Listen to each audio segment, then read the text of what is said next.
내 모든 걸 다 주어도 그 마음을 잡을 수는 없는 걸까? 미소가 없는 그대는 모나리자. 네, 어제 파리 루브르 박물관에 모나리자를 보기 위해서가 아니라 갤럭시 언팩 행사를 보기 위해서 정말 많은 분들이 모였다고 합니다. 오늘장 윤재의 초이스, 그래서 모나리자를 부르면서 출발해봤는데요. 바로 한번 확인을 해보도록 하겠습니다. 제목은 이렇게 잡아봤습니다. 베일벗은 언팩 행사. 그런데 오늘의 승자는 엑살인가 이렇게 잡아봤는데요. 먼저 다음 화면부터 띄워보도록 하겠습니다. 7가지 신제품이 공개가 됐습니다. 먼저 기대가 모아졌던 Z 플립 6와 Z 폴드 6, 그리고 갤럭시 워치 7과 울트라 버전도 공개가 됐고요. 버즈 3도 나왔고 기대감 정말 많이 모였었죠. 갤럭시 링에 대해서도 공급이 됐습니다. 그런데 Z 플립 6에 대해서는 정말 많은 것들이 변경이 됐는데 두께 일단 얇아졌고요. 주름도 많이 개선이 됐습니다. 무게 역시 가벼워졌고 방진 기능이 추가가 됐고 스펙과 AI 경험이 확대가 되면서 기대감도 모였지만 그만큼 잘 해냈다라는 좀 긍정적인 평가들이 들려오고 있습니다. 그리고 갤럭시 워치 7 같은 경우에는 수면 무호흡 진단 기능이 제공이 되면서 한국 식약처와 미국 FDA의 승인을 받았다라는 내용들이 불거지기 시작하면서 기대감 많이 들려오고 있고요. 여기에다가 속도도 빨라졌고 전류 효율도 많이 개선이 됐다고 합니다. 그리고 버즈 3 같은 경우에는 디자인의 변화가 있었죠. 그동안 강낭콩 모양이었다면 콩나물 모양으로 변경이 되어서 음질과 성능이 더더욱 좋아졌다라는 평가들이 나오고 있습니다.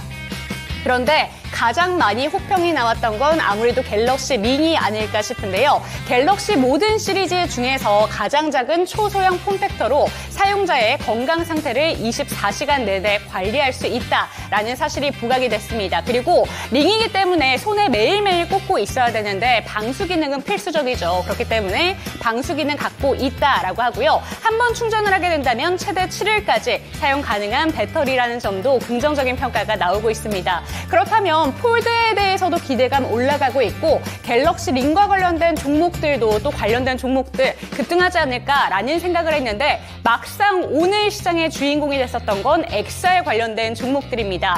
XR 관련된 종목들이 다시 한번 시장에 부각을 받게 된 건 XR 관련된 내용들이 이번 연도에 새롭게 출시가 될 것이다 라는 내용이 언급이 됐기 때문입니다. 장 초반부터 XR 관련된 종목들이 정말 기지개를 펴내는 모습이었는데요. 오후장에 변동성이 좀 강했었고 MP가 상한가에 들어갔지만 결국에는 윗꼬리가 길게 달리면서 16%대의 급등으로 거래를 마쳤습니다. 하지만 여전히 강한 시세를 보여줬죠. 16%대의 급등으로 2,420원에 거래를 마쳤고요. 알체라, 덱스터, 넥스트, 선익 시스템 정말 많은 기업들이 오랜만에 급등을 하면서 거래를 마쳤습니다. 그런데 증권가에서는 이런 종목들도 좋지만 아무래도 폴더블 관련된 종목들을 집중해보자라는 내용들이 나오고 있는데요. 어떤 이유인지 체크를 해보도록 하겠습니다. 네, 증권사에서는 폴더블 관련된 종목들을 집중해보자. 어떤 이유인지 살펴보면요. 우선은 글로벌 스마트폰 교체 주기 사이클이 이제는 나올 것이다 라는 내용들이 들려오고 있습니다. 2014년 이후에 지속적으로 교체 사이클이 하락하고 있었는데요. 2024년에는 스마트폰이 아무래도 AI 기능이 탑재되기도 하고요. 폼팩터 변화에 따른 수요도 증가하고 있고 기능 강화가 되기 때문에 스펙이 반드시 올라가야 된다는 점입니다. 그렇기 때문에 이번에는 교체 주기가 확실히 도래할 것이다 라는 긍정적인 평가가 나오고 있고요. 그리고 글로벌 폴더블 시장의 규모가 꾸준히 증가하고 있기 때문에 폴더블 폰 관련된 종목들을 집중해보자 라는 내용들이 나오고 있습니다. 탑픽 종목으로는 삼성전기에 대한 이야기가 나오고 있는데 오늘 가장 강한 종목들은 어떤 종목이었는지 체크를 해보도록 하겠습니다. 네, 폴더블폰 관련된 종목 중에서는 세경 하이테크가 7%대의 강세로 거래를 마치면서 1,740원에 거래를 마쳤고요. TI 첨단 소재, 코롱인더, UTI, LG 디스플레이까지 일제히 모든 종목들 오랜만에 시세를 잘 내줬습니다.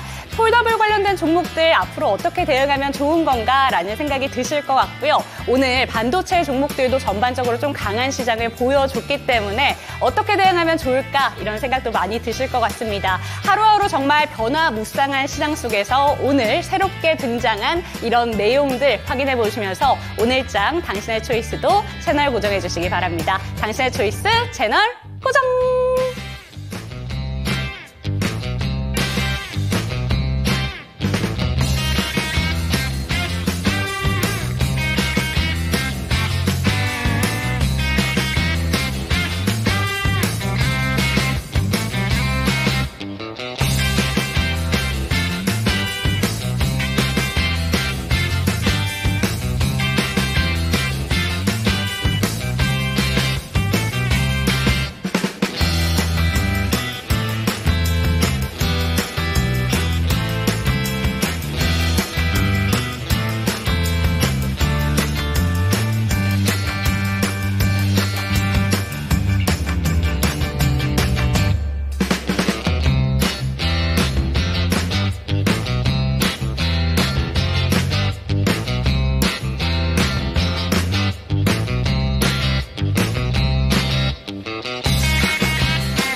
맞는 선택을 위한 당신의 현명한 초이스를 도와드릴 저는 이은지고요. 오늘 이 시간 함께하실 전문가부터 소개해드리도록 하겠습니다. 글로원 파트너스의 이성웅 이사님과 이 시간 함께합니다. 이사님 안녕하세요. 네, 안녕하세요. 네, 오늘 시장 이야기부터 먼저 하고 출발을 해보도록 하겠습니다. 오늘 옵션 만기일이기도 했고요. 오늘 시장에서 순환 매장세가 진짜 빠르게 돌았던 것 같습니다. 네. 오늘 제가 준비한 거는 XR 관련된 종목들 폴더블로 준비를 했지만 장 초반의 시세를 끝까지 좀 유지해주지는 못한 모습이었어요. 오늘 시장 전반적으로 한번 브리핑부터 들어볼게요. 최근에 네. 시장은 거래소 지수로 볼 수가 있듯이 2890 수준까지 올라왔어요. 그런데 코스닥은 좀 오늘 기준으로는 차별화가 되었었습니다. 그다음에 강했던 제약바이오 같은 경우가 오늘 좀 쉬어가는 모습이었고요. 그 다음에 뭐 게임주 같은 종목들 같은 경우도 좀 약했어요. 확실히 코스닥보다는 거래소가 강함을 우리가 알 수 있고 네. 이런 현상 같은 경우는 뭐 시장에서 수급으로 하나 추측하는 부분은 금투세에 대한 부분도 좀 존재를 하는 것으로 보이고요. 그 다음에 실적 시즌을 많이 맞이했을 때 보통 좀 이렇게 대형주 쪽으로 수급이 집중되는 현상이 있다 보니까 네. 뭐 실적 시즌이면 반복되는 하나의 시장 특성임을 알 수가 있겠습니다. 그러면 우리의 대응 같은 부분은 종목을 지금 중소형주 쪽으로 시가총액이 적은 쪽으로 이렇게 확대를 하기보다는 기존의 주도주 형태 쪽이죠. 화장품, 변압기, 음식료, 그다음에 IT, 그다음에 낙폭과대로 지수가 레벨이 올라갈 때 반등이 나오는 2차 전지 네. 이런 쪽을 중심축으로 놓고 볼 필요가 있겠고요. 종목을 과하게 퍼뜨리는 것 같은 경우는 계좌의 수익에도 큰 도움이 안 되다 보니까 그런 부분을 좀 꼭 기억을 하시고 대응을 하시면 되겠습니다. 네, 좋습니다. 시장 전체적으로 이야기를 한번 들어봤습니다. 아무래도 요새는 코스피 시장 속으로의 좀 대형주 위주의 집중도가 좀 있었는데 오늘 같은 경우에는 그래도 테마주 성격의 종목들도 많이 움직였습니다. 그 대표적인 종목인 메타버스 관련된 종목들 이야기부터 해볼게요. 네. 장 초반 시작하자마자 한 종목이 상한가를 갔었죠. 네네. 그런데 이게 끝까지 유지가 될까 싶었지만 결국에는 진짜 윗꼬리가 길게 달렸고요. 네. 마무리는 한 10%대의 급등으로 거래를 마쳤습니다. 갖고 계신 분들은 어떻게 대응하는 게 좋은지 그리고 또 이런 종목들 신규 관점은 또 어떻게 생각을 하시는지 그 부분부터 한번 들어볼게요. 보통 관련된 메타버스 관련된 종목들 같은 경우는 대부분 손실권이라고 보여요. 네. 보유하고 계신 분들이 봤을 때는 7월 초에 매수한 분들 외에는 대부분 손실권일 텐데요. 우리가 생각해야 될 거는 컨텐츠 관련된 기업들 같은 경우는 이 컨텐츠를 끌어줄 수 있을 만한 기계가 필요합니다. XR 기기를 애플에서 출시를 했을 때 그 이전에 우리가 뭐 메타버스라든지 아니면 VR 기기와 관련된 콘텐츠주들의 주가들이 기대감으로 강했거든요. 그런데 실제 출시를 했을 때 크게 히트를 못 쳤어요. 네. 이 히트의 기준 같은 경우는 적어도 스마트폰에 한 10% 정도는 침투를 해줘야지 이게 히트라고 할 수 있고 관련주들이 콘텐츠 같은 경우를 이제는 양산을 하면서 왜냐하면 기기를 구매한 주체 같은 경우는 실제 사용을 하는 게 뭐 이 기기만 쓰는 게 아니잖아요. 콘텐츠를 활용하기 위해 기기를 사는 거거든요. 그렇다 보니까 콘텐츠 관련주 같은 경우는 지금 딱 생각해 볼 게 이걸 끌어줄 만한 기기가 있느냐 지금. 네. 이제 뭐 XR과 관련된 부분을 삼성에서 출시를 한다니까 기대감 정도로 올라온 거거든요. 그렇다 보니까 상승에 대한 부분은 좀 제한적일 수 있음을 열어둡니다. 자, 제한적이라 함은 신규 매수 같은 경우는 저라면 안 합니다. 안 하고요. 다만 보유하고 계신 분들 같은 경우는 주가의 저점 같은 경우가 그래도 잡히는 형태가 있기 때문에 네. 보유를 하는 거고요. 그러면 한 단계 더 생각을 해봅니다. 말이 되냐? 그게 신규 매수는 안 한다는데 왜 보유자는 보유를 하고 있으라라고 하냐? 신규 매수 같은 경우는 어떤 걸 봐야 되냐라고 하면은 우리가 가깝게 내가 매수를 했을 때 주가가 상승할 수 있는 요인이 존재를 하거나 네. 또는 실적 베이스에 실적 중심의 가격 메리트가 있는 종목들 그런 종목들 같은 경우는 매수가 가능하거든요. 네. 그런데 그 두 가지에는 부합하지 않기 때문에 제 기준에서는 우선은 패스를 하는 거고요. 보유자의 보유에 대한 부분은 네. 매도 실익이 없습니다. 주가가 빠져 있는 상황이고 오늘 첫 번째 반등이 나왔기 때문에 그 실익이 없기에 보유에 대한 부분을 말씀을 드립니다. 네, 좋습니다. 지금 신규 관점으로는 접근하시는 게 아니고 지금 현재 구간에도 지금 매도를 했을 때 수익권이 아니시라면 조금 더 보유하는 관점으로 이건 보유자의 영역이었다라는 이야기까지 한번 체크해 보시면 좋을 것 같습니다. 그런데 결국에 오늘 시장의 승기는 어쨌든 XR 쪽의 갤럭시 언팩 행사의 주인공이 아니었나라는 생각이 드는데요. 증권사 레포트 쪽에서는 다 이야기를 하는 게 결국에는 폴더블 폰이 이번엔 잘 될 것이다. 이번에는 달라질 것이다. 그리고 스마트폰 교체 수요도 늘어날 수밖에 없다라는 내용이 나오면서 네. 폴더블 쪽에 집중해야 된다라는 내용이 나오고 있어요. 그런데 폴더블 쪽도 사실 그동안 주가가 잘 가진 못했잖아요. 네. 이쪽은 좀 어떻게 보실까요? 저는 중립적이에요. 이게 왜냐면 새로운 폴더블을 봤을 때 기존의 폴더블을 사용하던 분들 또는 일반 스마트폰을 사용하는 분들이 이쪽으로 넘어갈 강한 요인이 네. 있어야 되는데 그게 부족해 보여요. 이론적으로는 스마트폰의 교체 주기가 되었다 보니까 신작 폴더블로 교체할 수 있다라는 점인데 지금 되게 새로운 제품 같은 경우를 빠르게 사용하는 분들 외에는 저는 아닐 것 같아요. 네. 왜냐하면 특별한 게 없기 때문에. 그래서 우리가 생각할 점은 증권사 리포트에서는 이와 관련해서 교체 주기가 도래했기 때문에 이거는 팩트죠. 그런데 이 교체 주기에 도래한 가지고 있는 스마트폰을 갖고 있는 분들이 이걸 과연 교체를 할까? 정말 교체를 할까? 예, 그렇다 보니까 새로운 제품이 나올 때 보통 한 3개월 전에 네. 부품사 쪽으로 주문이 들어갑니다. 그래서 부품사들 같은 경우는 폴더블 같은 경우는 이 접히는 부분의 부품 같은 경우가 난이도가 높기 때문에 네. 이걸 힌지라고 그와 관련된 종목들이 부각을 받곤 하는데 실적에 대한 부분의 연속성이 떨어져요. 네. 아예 새로운 제품이 나왔을 때 그때 들어가는 부품주 같은 경우를 보는 게 저는 맞다라는 네. 생각이 들고 그 다음에 우리가 스마트폰 같은 경우는 여기에서 단가를 더 올리기는 힘든 구조입니다.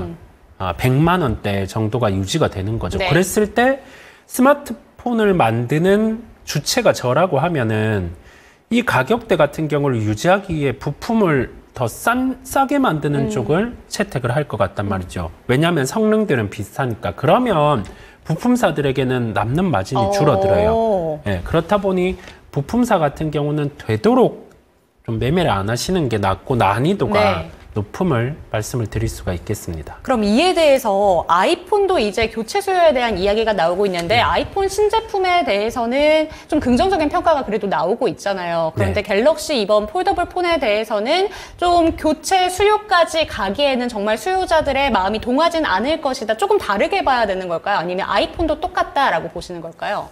저는 갤럭시를 네. 좋아하기는 해요. 그러니까 편견이 있는 게 아니라 아이폰은 좀 다를 것 같아요. 왜냐하면 약간의 제한을 둔 게 아이폰은 온디바이스 AI에 대해서 아이폰 15 프로까지만 적용하겠다라고 맞아요, 네. 했어요. 그렇다 보니까 이전 모델을 쓰는 분들 같은 경우는 새로운 아이폰이 나왔을 때 교체가 가능할 것 같아요. 네. 예, 그렇다 보니까 저는 갤럭시를 계속 쓰다가 아이폰으로 이렇게 넘어왔거든요. 그러면 저를 대입을 해봤을 때 온디바이스 AI가 적용된 아이폰 같은 경우가 나오면 저는 교체를 할 것 같거든요. 그래서 제 입장, 저는 빠르게 뭔가를 교체하는 네. 그런 수요자는 아닌데도 네. 해봄직하다라는 건 아이폰은 좀 다를 것 같습니다. 그렇다 보니까 아이폰을 만드는 애플에서도 아이폰 16 시리즈의 출하를 10% 정도 네. 증가를 했거든요.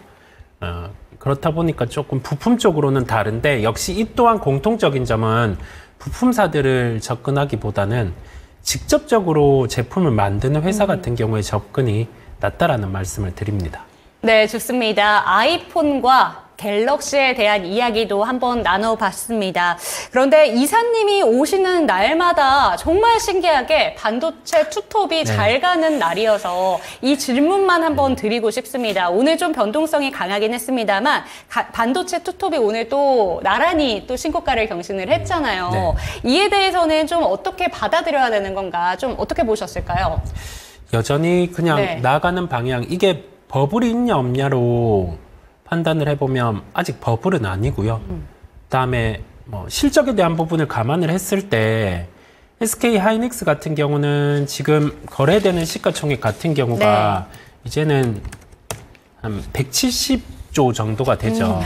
200조로 갈 수 있는 그런 체력은 갖고 있다라는 시각은 변함이 없습니다. 왜냐하면 실적으로 놓고 봤을 때 이번에 2분기 실적이 나오고 나서는 적어도 연간 영업이익 추정치가 한 20조 중반까지는 갈 수가 있거든요. 내년은 한 30조 정도가 되고요. 그랬을 때는 한 뭐 200조 같은 경우에 당위성도 있다 보니까요. 거기에 대한 부분은 무리 없이 변수 같은 경우는 삼성전자 HBM3의 진입이겠지만은 그런 부분이 없으면 뭐 하이닉스는 200조가 가능할 것으로 보이고 삼성전자는 기존에 말씀드린 부분에 좀 아직 시각은 유사합니다. 여기에서 뭐 9만 원 중반, 10만 원을 가기 위해서는 각각 HBM3의 진행, 그 다음에 기존에 얘기했던 마하 시리즈 스펙 그대로 출시가 된다. 이거를 보여줘야 되기 때문에 지금은 그러면 삼성전자를 매도하고 뭐 하이닉스로 매수를 할까요? 하이닉스를 매도하고 삼성전자 같은 경우로 매수할 거예요.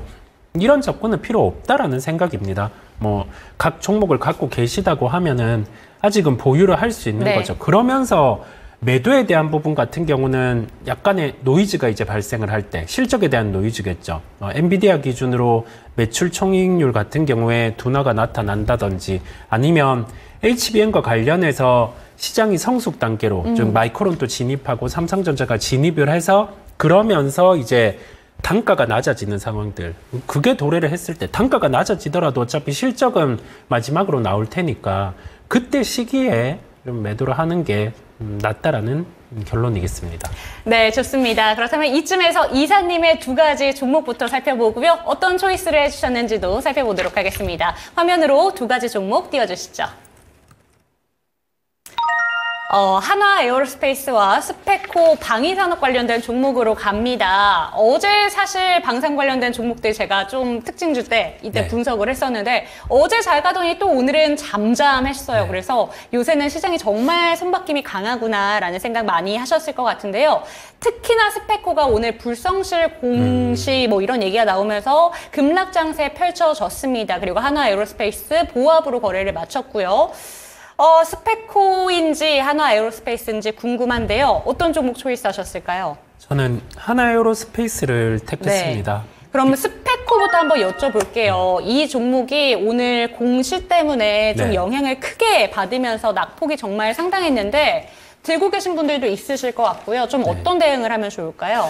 우리가 그 주식을 할 때는 변수란 게 존재를 해요. 기업 내부적인 변수는 뭐 실적이 예상치보다 덜 나온다거나 아니면은 원래 가깝게 2분기에 반영되는 실적이 연기가 된다거나 그러면 실적 시즌에 들어갔을 때는 주가가 가깝게 2분기 실적의 예상치는 높아져 있을 텐데 그만큼이 안 나오니까 매도하는 주체들이 늘어납니다. 그거는 기업 내부적인 요소겠죠.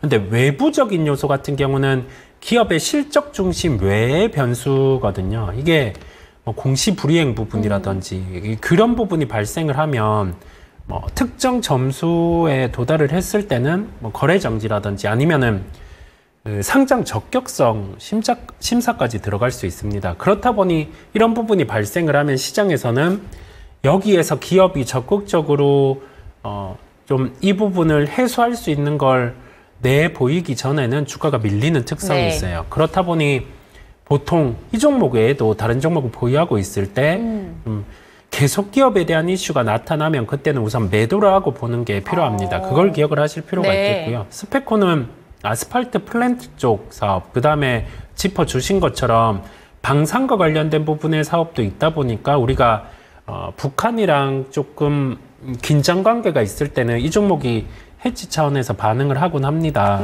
그런데 공시 불이행을 했어요. 그렇다 보니까 불성실 공시 법인의 지정 예고에 들어갔고요.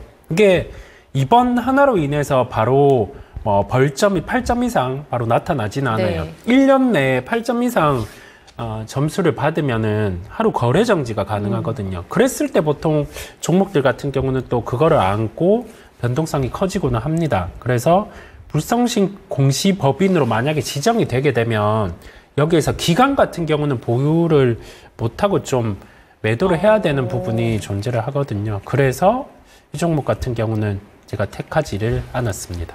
그러면 불성실 공시와 관련해서 어제 이슈가 있었던 종목 한 가지만 여쭤볼게요, 이사님. 네. HB테크놀로지가 HB 자회사 쪽이 또 같은 공시를 내보내게 되면서 어제 좀 급락 장세가 펼쳐졌는데 오늘 또 하루 만에 크게 좀 반등을 해줬어요. 그렇다면 좀 스페코도 이런 식으로 좀 볼 수 있는 건지 아니면 또 이것도 기대하면 안 된다라고 보시는 건지 이쪽은 좀 어떻게 보셨을까요?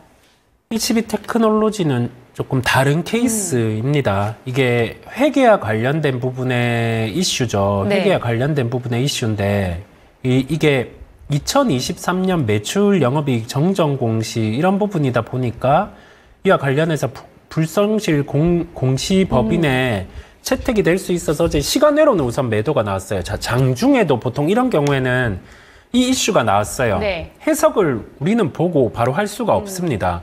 이 정황을 파악해서 여기에서 버틴다 이거는 힘들거든요. 우선은 액션은 무조건 취해야 돼요. 취하고 나서 보통 장중에 다음 거래일 같은 경우에 이게 문제가 없으면 회사에서 여기에서 반박해서 내용을 내놓아요. 그게 오늘 나왔단 말이죠. 왜냐면 그 분기의 결산이 이루어지고 나서 그 과정에서 있었던 부분이다 보니까 이거를 반영을 해서 다시 재공시를 내놓는 경우거든요.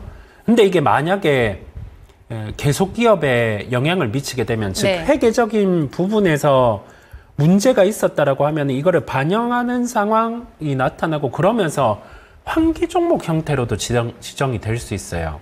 그러면 그 이슈가 있으면은 또 기관 같은 경우가 다 매도를 해야 되거든요. 근데 그런 부분에 대해서는 해당이 안 되는 것으로 해석이 되기 때문에 오늘은 반등이 나왔고 뭐 주가 같은 경우는 또 이 종목은 반등은 나타날 수 있을 것으로 보여요. 좀 다른 케이스죠. 그러면 스페코 같은 경우에는 오늘 들고 오신 이유를 오늘 급락 장세가 나왔는데 방산 관련된 종목들 요새 좋다 보니까 이런 급락을 이용해서 들어가 보자 이거 안 된다라고 얘기하시기 위해서 들고 오신 거죠. 그렇습니다. 네, 그렇다면 이쯤에서 한화 에어로스페이스 한번 살펴보도록 하겠습니다. 어제 수주 공시 나오고 나서 정말 시장 반응 뜨거웠는데 이 종목도 어제 막판까지는 좀 그 시세를 유지하지 못했고 오늘은 보합이었어요. 이 종목 어떤 부분을 좀 더 집중해 보면 좋을까요? 우리가 종목의 시세가 뭐 기술적으로든 아니면은 장중에든 이렇게 시세가 날 때 그때는 공시에 대한 해석이 중요합니다. 뭐 1조 4천억 원 규모의 자주포 수출 계약이 나왔고 그런데 딱 기술적인 주가 수준을 보면 주가가 좀 떠 있는 상황이죠. 그랬을 때 주가가 바로 이렇게 신고가를 나서 안착을 못하면 위에서 매수한 주체 또는 뭐 이런 하나의 내용을 기다렸던 수급 주체 같은 경우가 매도를 해요. 매도를 하다 보니까 이렇게 윗꼬리를 다는 모습이 나타났고 그러면 그런 부작용이 하루에 만약에 다시 신고가가 발생을 한다라고 하면 뭐 주가가 그 소위 말해서 매물을 흡수하면서 오를 수 있겠지만은 쉽지는 않습니다. 쉽지 않으면 우리는 생각해야 될 게 이 종목의 지금 주가 위치, 그러니까 시가총액 위치가 실적을 감안했을 때 막 과도한가 아니면은 어느 정도 감안을 해줄 수 있는가인데 어느 정도 감안을 해줄 수가 있어요. 루마니아와 K9 자주포 수출을 한 1조 4천억 원 규모를 했죠.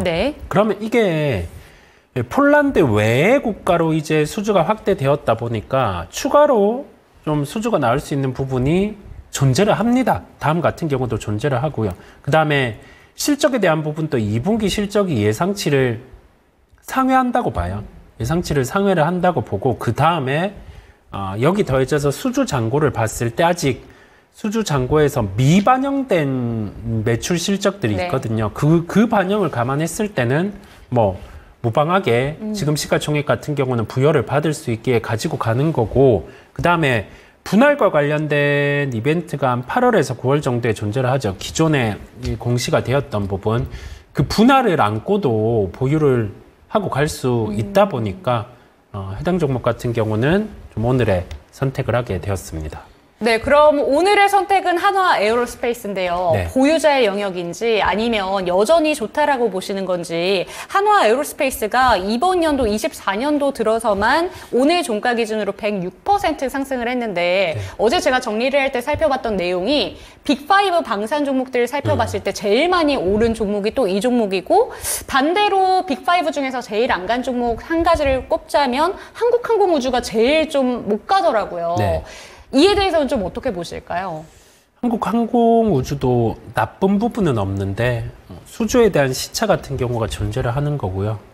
그렇다 보니까 저는 이 뭐 빠져있는 주가 수준과 네. 올라있는 주가 수준을 보기보다 지금 나오는 실적 대비해서 시가총액 수준을 감안을 하는 거죠. 수주잔고 이런 부분을 봤을 때 하나에어로스페이스 같은 경우는 보유자의 영역인데 20만 원대 초반, 구체적으로 한 22만 원 정도 조정이 나오면 네. 그때는 신규 매수도 가능함을 열어둡니다. 네, 좋습니다. 한화 에어로스페이스 22만 원 구간까지 조정이 한번 나올 시에는 신규 버튼 눌러도 좋다라는 의견까지 체크하셨으면 좋겠습니다. 오늘장 초이스 종목 한화 에어로스페이스 살펴봤습니다.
네, 실시간 종목 진단 도와드리겠습니다. 아래 보이는 번호로 연락 주시면 되겠습니다. 02-325-8200번으로 종목명, 매수가, 비중 알려주시면요. 저희가 갖고 계신 종목에 대해서도 진단 도와드리고 있고요. 신규 매수 관점에 대해서도 질문 받고 있으니까 전화벨 많이 울려주시기 바랍니다. 그리고 저희 채팅창을 통해서도 소통 가능하니까요. 채팅창을 통해서 상담 남겨주셔도 좋을 것 같습니다. 첫 번째 종목입니다. 유튜브에서 함흥수님의 종목 채택해 보도록 하겠습니다. K시택이고요. 52,400원, 비중은 10%. 그저께 추천을 받아서 들어가셨다고 합니다. 재료가 뭔가요? 잘 올라가네요. 매도 시점 알려주세요. 라고 왔는데 수익 보고 계십니다. 추천받아서 들어가셨는데 이렇게 수익 보니까 기쁘실 것 같아요. 그런데 아쉬운 건 윗꼬리가 이 종목도 살짝 달렸거든요. 일단 재료 궁금하다라고 얘기해 주셨고 매도가는 어느 정도로 잡아보면 좋을까요? 또 반도체 관련된 소재 이런 부분이 있다 보니까 주가가 강하고요. 최근에 주가 반응 같은 경우는 그만큼의 이유가 2분기 실적 시즌 도래를 하다 보니 실적에 긍정적인 면이 있을 수 있어서 이렇게 강한 겁니다. 그러면 추천을 해준 분한테 물어봐야죠. 언제 팔지. 저한테 물어볼게요.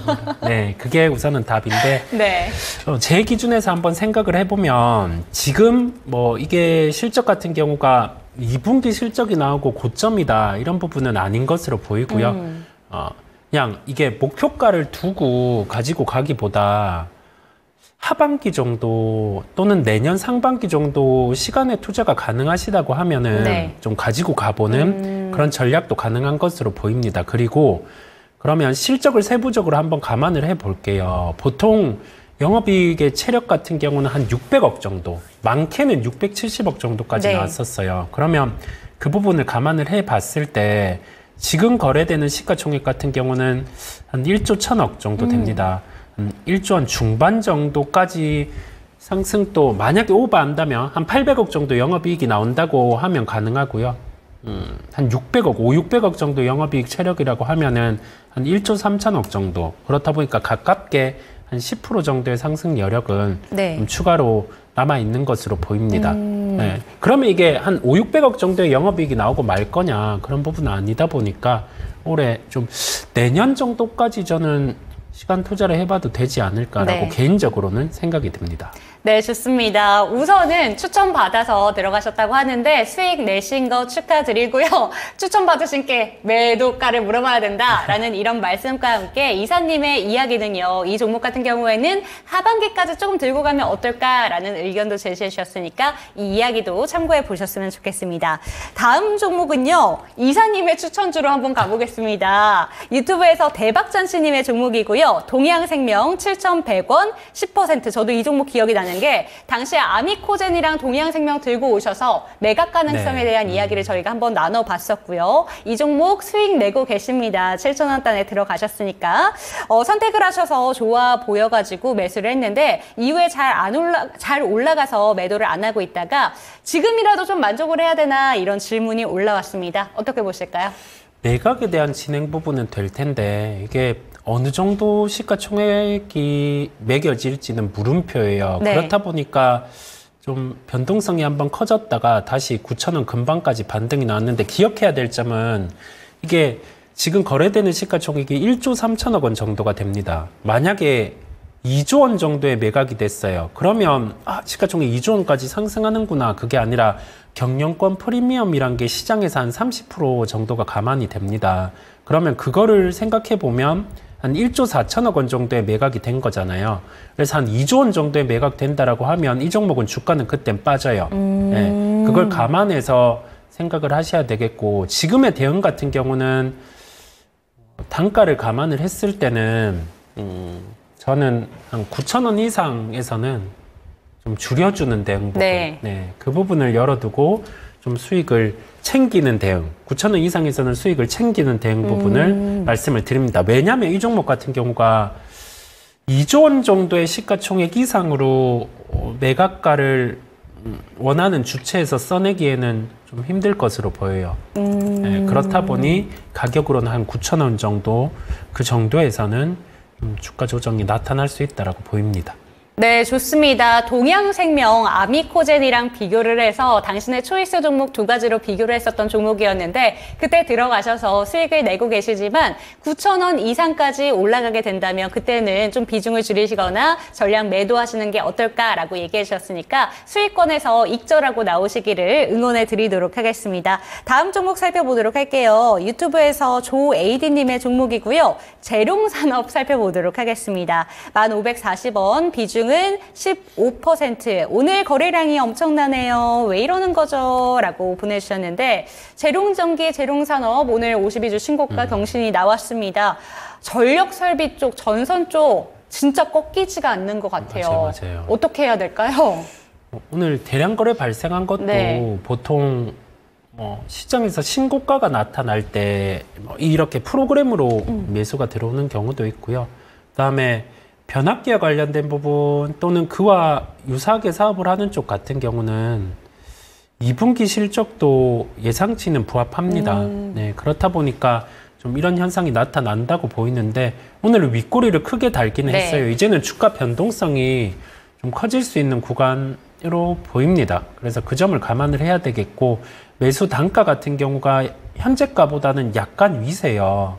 그래서 지금 저의 대응은 매수가보다는 더 낮은 가격으로 매수를 할 수 있을 거라는 판단이 듭니다. 왜냐하면 여기에 대해서 근거가 중요한데 기술적인 측면에서 이렇게 윗꼬리가 다는 경우 시간 외로 못 들어 올리면 보통 다음 날에 차익 실현이 나올 수도 있어요. 그러면 시간을 이렇게 봅니다. 약간 뭐 크게 플러스 부분은 좀 없거든요. 그렇다 보니까 시세가 만약에 가까운 시일 내에 발생을 한다라고 하면 한번 매도를 하셨다가 좀 지금 매수한 단가보다는 좀 더 낮은 단가의 진입 부분, 그거를 진행을 해 보시는 게 낫겠습니다.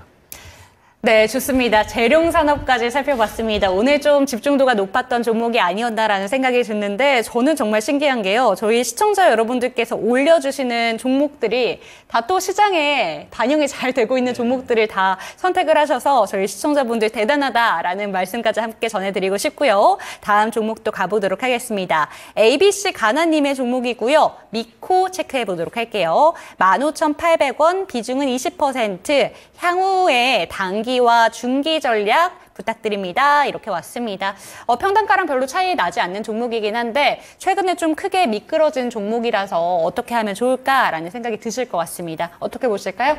우선 자회사 쪽들의 실적은 괜찮아요. 그렇다 보니까 주가 흐름 같은 경우도 최근에는 수소에너지 쪽과 관련된 부분이 부각돼서 상승이 나타났거든요. 그런데 실적 시즌에 들어갔을 때는 실적은 좀 쉬어갈 수 있습니다. 그래서 최근에 차익 실현이 나왔고 주가 같은 경우는 좀 이렇게 좀 쉬고 있는데 예년의 실적들을 한번 볼게요. 예년의 실적들을 한번 보면 이 종목 같은 경우는 영업이익 기준 보통 한 400억 정도가 나오다가 네. 작년은 좀 부진했어요. 매출액 빠지면서 비용 같은 경우가 들어간 게 있다 보니까 부진했는데 한 600억 정도의 영업이익 체력은 되거든요. 그랬을 때 이 종목은 시가총액 뭐 욕심을 내 본다고 하면 한 8천억 정도. 네. 지금 거래되는 게 한 5천억 정도거든요. 그러면 한 40% 이상이죠.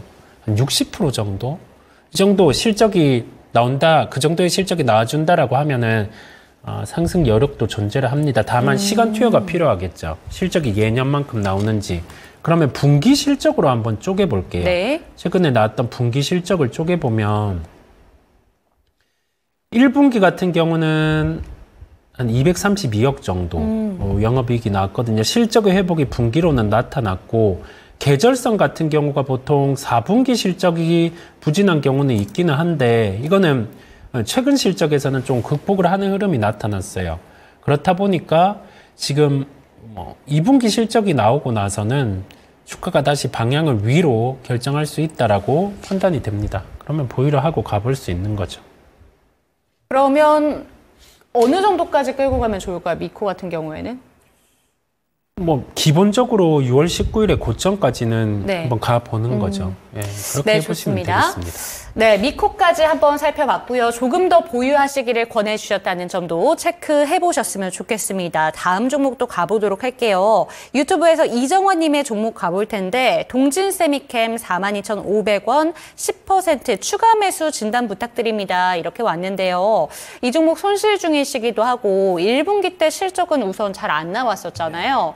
이번에는 좀 어떤 결과가 예상이 되는지 이 종목은 좀 앞으로는 어떻게 보시는지 좀 궁금합니다. 시가총액 2조 이하에서는 네. 확실히 가격 메리트는 있습니다. 그러면 타이밍을 잡아서 매수가 가능하다고 보이고요. 네. 만약에 이 종목이 뭐 3만 원대 중반 이 정도에 밀렸을 때는 단가를 낮춰주는 매수 대응이 가능해요. 추가 매수 같은 경우는 3만 원대 중반 정도. 아니면은 최근에 밀렸던 가격 7월 3일에 저점을 활용하셔도 되고요. 타이밍은 뭐 2분기 실적 발표 전후, 후 타이밍, 2분기 실적 발표 기점으로 잡아서 그렇게 추가 매수를 해주시면 될 것 같아요. 그리고 나서는 이 종목 같은 경우는 2주 이상의 시가총액의 복원은 가볍게 나타날 거기 때문에요. 그렇게 대응을 하시면 되겠습니다. 추가 매수에 대한 부분을 열어둡니다. 네, 좋습니다. 종진 세미캠 추가 매수 지금 질문을 주셨는데 이 종목 같은 경우에는 3만 원대 중반 정도까지 왔을 때에는 추가 매수 가능하다라고 얘기해 주셨습니다. 지금 동진 세미캠이 2조가 좀 안 됩니다. 지금 구간에서는 추가 매수 어느 정도는 가능하다라는 점까지 함께 체크가 되셨으면 좋겠습니다. 그리고 다음 종목으로는 이 종목 가볼게요. 유튜브에서 조영희 님의 종목이고요. HPSP 44,500원, 비중은 10%. 6개월 정도를 들고 있었는데 오늘 살짝 단가까지 올라왔는데 못 팔았습니다. 더 갈 수 있을까요? 라고 보내주셨습니다.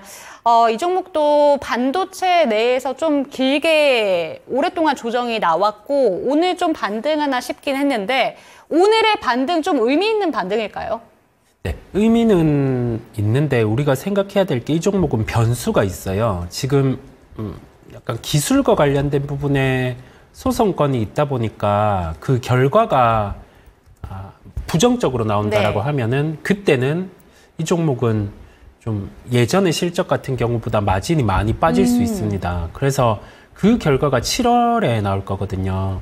그걸 감안을 하셔야 되고 다만 이게 7월 중에 나올 텐데 그 부분을 좀 생각을 하고 간다라는 그런 부분이고요. 다만 새롭게 고객사 쪽으로 납품에 대한 부분이 존재하는 것 같아요. 네. 오늘 거래를 봐서는. 그래서 단가 정도까지 다시금 저는 상승 가능하다 보입니다. 그래서 그때 좀 처리를 해주시고 저의 대응은 보통 불확실성, 주식시장 자체가 불확실성이기 때문에 네. 그 불확실성을 최대한 회피하려고 해요. 어떤 결과가 나올지 모른단 말이죠. 그 결과가 나왔을 때 가격을 더 주고라도 네. 저는 진입을 해요.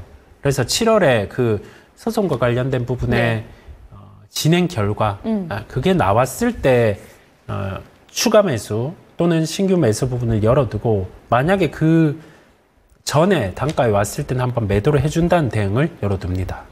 네, 특허 소송이 7월 중반이면 이제 결정이 난다고 합니다. 이 종목 지금 보유하신 비중 그대로 좀 들고 가시고 7월 소송 결과 확인하고 나서 추가 매수 전략 유효하다라는 점 체크하셨으면 좋겠습니다. 다음 상담은 전화 상담 연결되어 있다고 합니다. 지금 바로 받아볼게요. 네, 시청자님 안녕하세요. 네, 안녕하세요. 네, 안녕하세요. 어떤 종목 궁금하실까요? 네, 눈이 네. 62,000원에 20%인데 자꾸 하락이 되니까 이걸 어떻게 해야 되는가 싶었어요. 아, 네. 루닛 들고 계시고 그러면 시청자님이 이 종목 언제쯤에 들어가셨을까요? 몇 개월 된 것 같아요. 네, 그러면 이 종목 좀 어떤 문제가 혹시나 있는 건 아닌지 궁금하실 것 같은데 우선 네네. 여쭤보고요. 앞으로 전망이 어찌 되는가 궁금해요. 네, 한번 그러면 저희 질문 받아보고 또 질문 있으시면 추가적으로 받아볼게요. 네. 네, 루닛 살펴보도록 하겠습니다. 말씀해 주신 것처럼 쭉 밀려 내려오기만 하는 종목이라서 향후 전망 좀 반전의 계기가 나올 수 있을지 어떻게 보실까요? 그 의료 AI 쪽이죠. AI를 결부한 의료인데 최근에 AI를 결부한 데이터 센터는 좋은데 의료 같은 경우는 작년에 해당 종목의 주가가 10배가 상승을 했었어요. 그렇다 보니까 우리가 과거 패턴을 봤을 땐 10배가 상승한 종목 같은 경우는 그 다음 해는 주가가 좀 쉽니다. 그리고 나서 AI와 관련된 의료 쪽 같은 경우는 각 기업들이 한 3분기 정도에는 BEP를 달성할 수 있다. 이 BEP라고 하면 뭐냐면 계속 적자가 발생하고 있는데 네. 이제는 우리가 나가는 비용만큼의 이익은 낼 수 있다라는 거죠. 그러면 그때부터는 시장에서 매출액의 성장, 이익의 성장을 보고 이 기업의 가치를 판단을 할 겁니다. 그래서 3분기 기점에서는 좀 기업들의 주가 흐름이 달라질 수 있는 가능성이 존재를 해요. 이 부분은 기업의 주장이죠.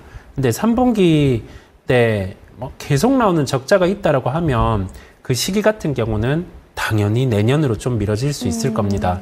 그러면 실적이 중심으로 되는 종목은 아니고 매출에 대한 성장 부분이 어느 정도로 나오는지를 계속 지금은 감안해야 되는데 그 부분을 관찰해 보실 필요가 있겠고요. 지금은 매도 실익은 없어 보입니다. 네. 매도 실익은 없다 보니까 우선은 보유를 하고 가다가 3분기라 하면 우리가 좀 연말이 다가오는 그 시기거든요. 그때 우리 한 번 더 보는 걸로 하죠. 네, 시청자님, 루닛 같은 경우에는 이제 실적이 확실히 바뀔 수 있는가 이런 부분을 확인을 해봐야 되는데 지금 매도하시는 것은 좀 손익이 좀 없다고 합니다. 그렇기 때문에 조금 더 끌고 가시기를 제시해 주셨어요. 혹시라도 추가 질문 있으실까요? 그럼 어느 정도 더 하락이 되나요? 이 부분까지 한번 짚어주시죠. 조금 아래 단으로도 열려 있을까요? 뭐 하락도 가능한 부분이 있는데 우리가 한 해 동안의 주가 흐름을 보면 네. 이미 뭐 1월 주가가 한 82,000원이었어요. 그러면서 이렇게 하락을 해온 상황이거든요. 그 부분을 봤을 때는 매도를 하고 나갈 주체 같은 경우는 대부분 매도를 했다라고 보면 될 것 같아요.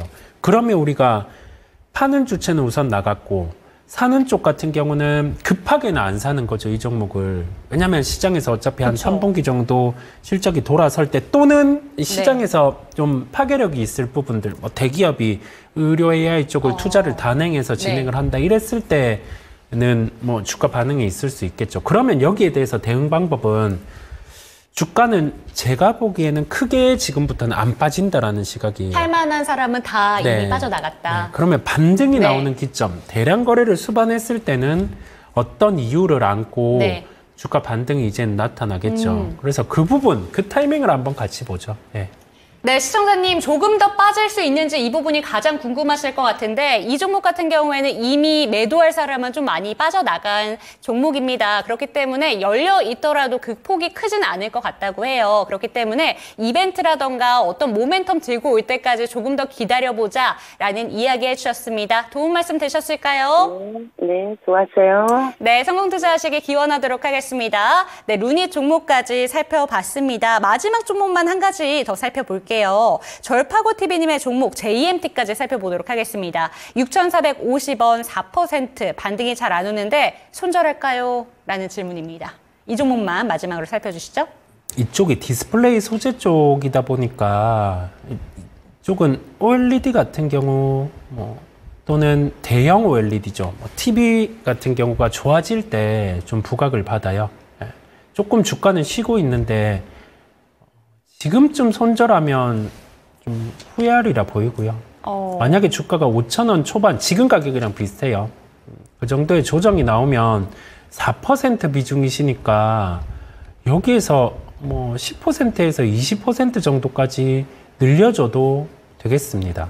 네, 그러면서 단가를 낮춰주는 거죠.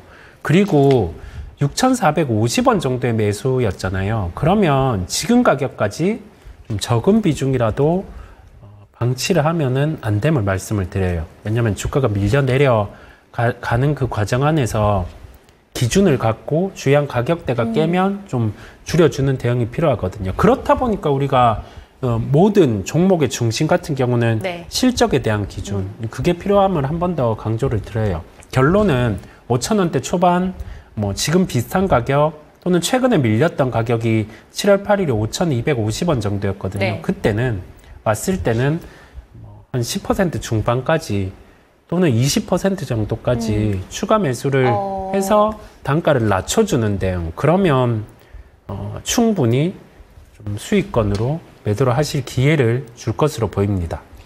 네, 좋습니다. 마지막 종목 JMT까지 살펴봤습니다. 채팅창의 분위기를 보니까요. 요즘은 매매하는 수고 대비 수익이 적다 이런 얘기 나오고 있는데 좀 많은 분들 공감하실 것 같습니다. 그렇다면 내일장 조금 더 현명하게 수익할 수 있게끔 전략 마지막으로 부탁드릴게요. 뭐 누구나 아는 점이지만 미국의 물가지표 발표 예정이 있습니다. 뭐 예상되는 데이터를 봤을 때 이게 시장의 변동성을 키울 만한 요인은 아닌 것으로 보이지만 변수란 게 있다 보니까 시장에서는 좀 물가지표에 대한 확인을 하고 갈 것으로 보여요. 시장의 변동성은 커질 수 있습니다. 그런데 우리는 실적 추정치의 변화를 보는 거예요. 삼성전자 같은 경우가 2분기 10조 4천억 원의 영업이익 발표를 했고 그만큼의 실적 추정치가 올라가면 이론적으로 거래소 지수는 2,900 중반까지는 올라갈 수 있어요. 그러면 자 하루하루 주가 변동성이 크기는 한데 개인 투자자분들에게 무기는 자유로운 손절, 그 다음에 시간 투자가 가능하다는 점이거든요. 하루하루 시세에 너무 우리 연연하기보다는 좀 여유를 가지고 단순한 여유, 위에서 사놓고 그냥 이게 언젠가 올라오겠다 그런 여유 말고 실적 중심으로 종목들 같은 경우에 가격이 매력적일 때 좀 진입하는 그런 습관을 가진다라고 하면 조금 더 수익에 가깝게 흘러가실 수 있으리라 보입니다. 네, 좋습니다. 변동성 강한 시장 속에서도 여러분들께서 조금 더 현명한 초이스할 수 있게끔 저희가 다양한 이야기들 들고 오고요. 또 상담도 꼼꼼하게 도와드릴 테니까 내일 이 시간도 저희 함께 해주셨으면 좋겠고요. 오늘 이성웅 이사와 함께한 시간은 여기서 한번 마무리를 해보도록 하겠습니다. 오늘도 당신의 초이스에서 여러 가지 종목 진단 도와드렸습니다. 하지만 종목에 대한 상승과 하락은 보장하지 않는다는 점 반드시 기억해 주시고요. 내일 이 시간도 저희 함께 해주시기 바랍니다. 시청해주신 여러분 감사합니다.